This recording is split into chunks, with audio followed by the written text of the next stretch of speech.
Olá, boas-vindas à nossa análise de hoje. Vamos direto ao ponto e falar sobre uma daquelas coisas que, honestamente, quase todo mundo evita discutir: o que as famílias realmente deixam para quem fica. Sabe, quando se fala de herança, o cérebro já pensa logo em bens materiais, não é verdade? Uma casa, um carro na garagem, talvez aquele dinheiro guardado com muito suor.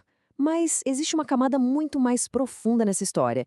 E hoje nós vamos explorar exatamente o que acontece quando a desorganização financeira acaba virando a verdadeira herança. Então, para começar, vamos imaginar uma situação um pouquinho desconfortável, mas super necessária. Pense só, se hoje, de repente, uma outra pessoa precisasse assumir o controle da vida financeira de uma casa.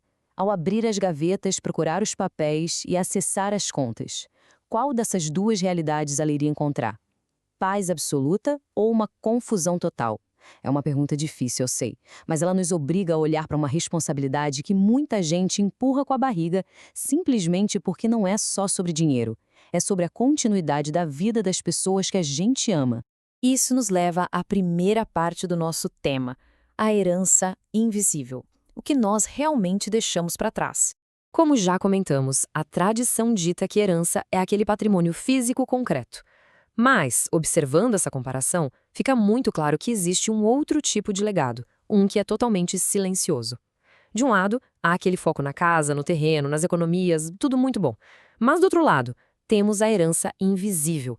Estamos falando de finanças desorganizadas que podem pegar qualquer familiar totalmente de surpresa. Imagine o peso de descobrir dívidas ocultas, a agonia de caçar documentos perdidos, tentar adivinhar senhas de banco. É um verdadeiro caos financeiro que pode sobrecarregar demais uma família no momento que já é de extrema fragilidade. Mas, afinal, como se chega a esse ponto? Parte 2: o crescimento silencioso e como pequenas escolhas viram uma bola de neve. Olha só como uma coisa evolui. Esse fardo invisível quase nunca começa como um monstro incontrolável. Ele vai sendo alimentado por pequenas decisões ali do dia a dia. Acompanhando a linha do tempo, vemos que no primeiro dia é só uma parcelinha a mais no orçamento. Parecia inofensiva. Aí no primeiro mês rola um pequeno atraso, nada demais, certo? Só que no terceiro mês, a situação já começa a forçar o uso do limite do cartão ou entrar naquele famoso cheque especial. Até que, passando um ano, a pessoa já está vivendo permanentemente no limite. Ela passa a usar o dinheiro do futuro para bancar o presente. E aquilo que era para ser só um aperto temporário acaba virando um estilo de vida. Mas aqui vai um ponto crucial. Nós precisamos entender a verdadeira origem de tudo isso. É muito comum cair no erro de julgar e tratar qualquer dívida como se fosse pura irresponsabilidade.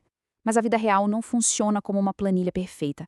Na prática, o endividamento geralmente nasce de eventos super difíceis e inesperados. Um desemprego que chega de surpresa, uma doença repentina, uma separação dolorosa ou uma queda brusca na renda da família. É por isso que lidar com o endividamento exige muita empatia e honestidade de todos os lados, e definitivamente não há espaço para vergonha ou julgamento. E essa analogia é fantástica para ilustrar o perigo de fingir que não tem nada acontecendo. Uma dívida ignorada é literalmente como um vazamento de água escondido dentro da parede. Ele começa minúsculo, mas com o tempo vai apodrecendo toda a fundação da casa.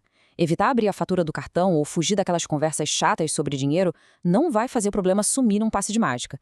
Muito pelo contrário, isso só garante que o colapso, quando vier, seja imensamente mais destrutivo. Vamos avançar para a parte 13 e entender o impacto familiar, o verdadeiro efeito cascata das finanças escondidas. Sabe, as decisões financeiras dentro de casa quase nunca afetam uma pessoa só. Tudo reverbera. E aqui nós vemos um cenário que é um clássico, mas super alarmante. Aquele famoso gargalo de informação. Fica claro que, na imensa maioria das vezes, uma única pessoa concentra 100% do conhecimento financeiro do ar.